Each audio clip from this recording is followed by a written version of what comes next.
అంటే అవునండి, భోజనం అవసరమేనా అని అడిగాను. ఇక్కడ నాకు ఆకలిస్తుంది. ఇప్పుడు భోజనం అవసరమేనా అంటే అవసరమే అన్నాడు.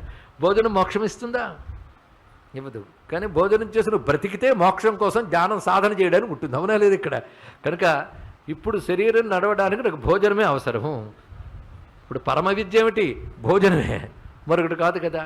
అలాగని చెప్పి మీరు చదివిన ఉపనిషత్తుల్లో భోజనం చెయ్యము, భోజనం మంచిది అన్న విషయం ఉందా? లేదు. ఉపనిషత్తుల్లో భోజనం గురించి లేదు కనుక భోజనం చేయక్కర్లేదని చెప్పడం సమంజసమేనా అని అడగడం జరిగిందండి. ఆయన ఆశ్చర్యపోయాడు. ఆ తర్వాత నుంచి ఆయన సంధ్యావందనం నేర్చుకుని తర్వాత దేవతార్చన కూడా చేస్తున్నాడు. అంటే అప్పుడు ఆయన విడిచిపెట్టింది ఎన్ని? నిత్య సంధ్యావందనం విడిచిపెట్టాడు, దేవతార్చనలు విడిచిపెట్టేశాడు. ఆఫ్టర్ రిటైర్మెంట్ ఉపనిషత్తులు వింటూ ఉన్నాడు. అప్పుడు ఇంత మీడియా లేదులేండి. ఇప్పుడు ఎవడైనా చెప్పాడని సిద్ధంగా ఉన్నారు. వేదాంతం ఇవేవి అక్కర్లేదని కూడా చెప్తారు. అది మనకు కన్వీనియంట్గా ఉంటుంది. బ్రహ్మాస్త్రం చాలండి, ఇవన్నీ ఎందుకు? ఒక ఆయన చెప్పాడు, నేను మా అమ్మ పోయేటప్పుడు అరుదోదే క్రియల కంటే ఆ దగ్గర ఉపనిషత్ మంత్రాలు చెప్పాను. ఏ శవం వింటుందో అది? ఏమిటండి, ఎక్కడికి పోతున్నాం మనందరం కూడా?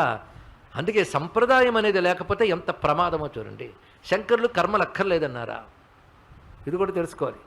కర్మలు అక్కర్లేదంటే కర్మ సిద్ధాంత ప్రవర్తకుల్లో ఒకరైన కుమారుల భట్ట వద్దకు ఎందుకు వెళ్ళారు?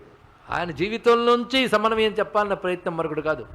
కుమారుల భట్ట వద్దకు వెళ్ళి నువ్వు నేను రచించినటువంటి సూత్ర భాష్యానికి వార్తికం రాయాలయ్యా అని అడిగాడు. ఆయన వార్తికం చూస్తూ భాష్యం చూస్తూ నాకు ఇది చూస్తుంటే బోల్డ్ అని వార్తికాలు స్ఫురిస్తున్నాయి. కానీ ఇప్పుడు నా పరిస్థితి తుషాగ్నిలో శరీరాన్ని త్యజిస్తున్నాను గనక నా శిష్యుడు ఒక ఆయన ఉన్నాడు. ఆయన కర్మయే ప్రధానమని భీష్మించు కూర్చున్నటువంటి వాడు. ఆయన వద్దకు వెళ్ళి పంపించాడు. ఆయన పేరే మండన మిశ్రుడు. ఆయన వద్దకు వెళ్ళి చేసిన వాదన ఏమిటి? కర్మయే ముక్తినిస్తుంది అనేటటువంటి సిద్ధాంతాన్ని ఆయన విమర్శతో ఖండించారే తప్ప కర్మల్ని ఖండించలేదు ఆయన. అక్కడ కూడా చెప్పింది మీరు గమనిస్తే శంకరుల యొక్క భాష్య రచనల్లో, సూత్రభాష్యం కావచ్చు, ఉపనిషత్ భాష్యాల్లో స్పష్టంగా కనబడుతుంది ఏంటంటే, ఏదైనా కర్మ మార్గానికి సంబంధించిన మంత్రం చూపించి కర్మయే ప్రధానము అని అంటే నువ్వు ప్రకరణాంతరంలో చెప్పిన దాన్ని ఇక్కడికి తెస్తున్నావు, అది తప్పు నాయన అని చెప్పాడు. ఇది ఆ మాట పట్టుకోగలగాలండి. ప్రకరణాంతరంలో చెప్పిన దాన్ని నువ్వు ఇక్కడ చెప్తూ ఉండడం తప్పు అంటాడు.